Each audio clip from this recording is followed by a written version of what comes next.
How can Christians make sense of mental ill health, mental illnesses? It seems like a confusing thing for a lot of us, whether we're going through it ourselves or whether people around us that we love, who may also happen to be Christian, are going through it too. I want to suggest three things to you. The first is that we need to accept brokenness. The second is we need to reach out. And the third is we need to look up.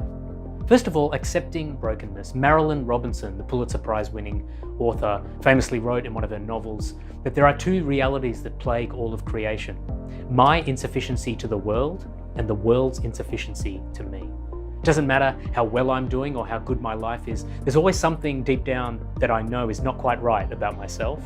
And there's also something wrong with the world out there too.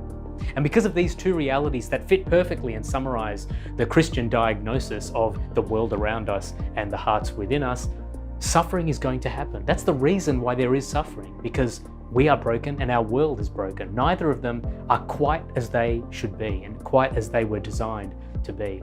And part of that suffering necessarily manifests through mental ill health, for a number of reasons, whether they're biological, emotional, spiritual, sociological, anthropological, or however it might look. So in the middle of that, we need to understand that Christians are not immune to that suffering. And because we're not immune to suffering, we're not invincible to suffering, we're not invincible to mental ill health either. We get colds, we get flus, we are at risk of getting COVID, and we experience mental ill health. We break our arms, we roll our ankles. Just like that, Christians can experience mental ill health just like anyone else can. And so part of dealing with mental ill health is, first of all, accepting the reality of the brokenness of the world and the brokenness of all of us. Secondly, we need to reach out. And if it's us individually that's experiencing mental ill health, we need to reach out for help. And for the rest of us, we need to reach out to those who are struggling with mental ill health issues. The Christian model of love in 1 Corinthians is all about love protecting, love being kind, love being outward looking, ultimately love reaching out to protect the vulnerable, those who are struggling with anything, including mental ill health. So if you are struggling with something, please reach out to doctors, reach out to the medical community, but also reach out to the people in your life, your friends, your family, your Christian community. The church with a capital C, the institutional church globally, has a responsibility to come alongside those who are struggling and experiencing mental ill health. So we need to accept the reality of our brokenness, all of us.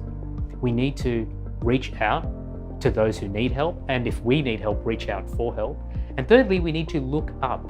And this is a step that only a Christian can take, because we can step back and look at the bigger picture of the context in which mental ill health takes form.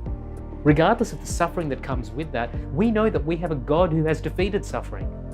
God himself stepped into the world as a person. Jesus Christ went to the cross, took all of our brokenness and all of our suffering, including the impacts and manifestations of mental ill health, took all of that brokenness onto himself and defeated it.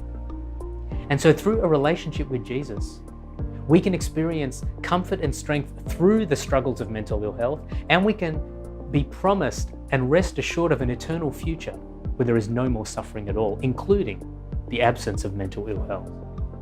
This God who loved you so much and loves you so much that he came into the world for you, you can conquer any experience of mental ill health through him. That's why the Bible says we are more than conquerors through Jesus. And if you are going through something, I'm not a mental health professional, I encourage you to seek help from one, and from your friends, from your family, from your church, from those around you.